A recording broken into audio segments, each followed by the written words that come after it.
Hey guys, what's up? Welcome back to Beer Geek Nation. I'm your host, Chris. Thank you for joining me once again for another beer review. All right guys, we are looking at a pretty special beer tonight, a very limited beer. This one is from one of my personal favorite breweries. This is Founder's Blushing Monk, which is a 9.2% Belgian ale that they ferment on raspberries. And from what I understand, a ton of raspberries go into this one.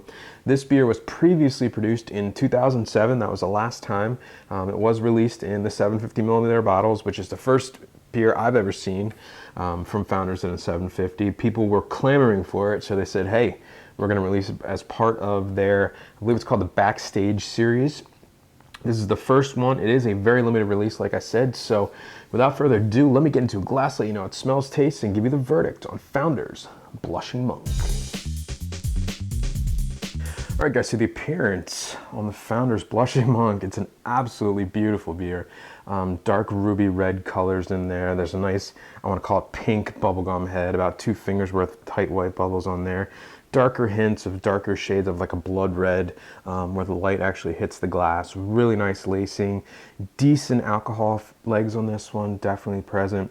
It actually reminds me a lot of the Cantillon Loup Pepe Creek, if you've ever had that, or say a Raspberry Lambic. It's just an absolutely beautiful looking beer. All right, the aroma on the Blushing Monk. Huge, massive jam-like raspberry qualities to it. There's a sweet tartness. I'm getting a slight alcohol note in there. Getting a little bit of breadiness, a slight spiciness from the yeast strain, but very, very light. A sugary, a really natural sugary tartness from the raspberry comes through. It doesn't smell fake at all. It just smells big and juicy and inviting like a fruit beer should. It smells amazing. All right, so the taste on the Blushing Monk. Cheers. Right at the front of the tongue, huge raspberry tartness. Like it takes the place of like an Imperial IPA, the bitterness. You get the tartness quality in this one. Middle of the tongue, the raspberry sweetness just takes over. It's a jam or preserve-like quality to it. Really a sugary raspberry sweetness. But it's such a natural taste. It doesn't have that concentrate, that fake raspberry taste to it. Really dries almost dries the tongue out. It's so tart. Nice dry finish on this one. Aftertaste is raspberry.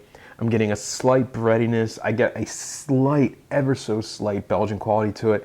This has warmed up a little bit and I'm starting to get more of that out of it. Alcohol is non-existent, 9.2%. You wouldn't get that in a million years. It's covered extremely well.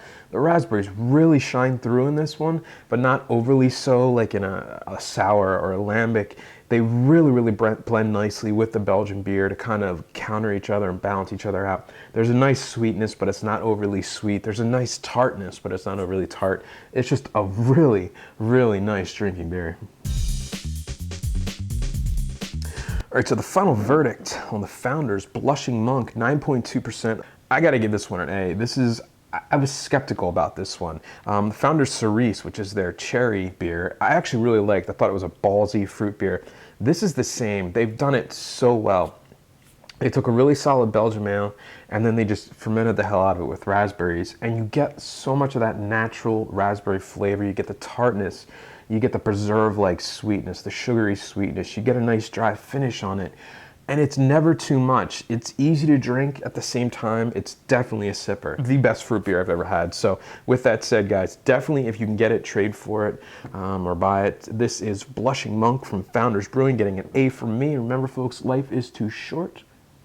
Drink amazing beers. Cheers.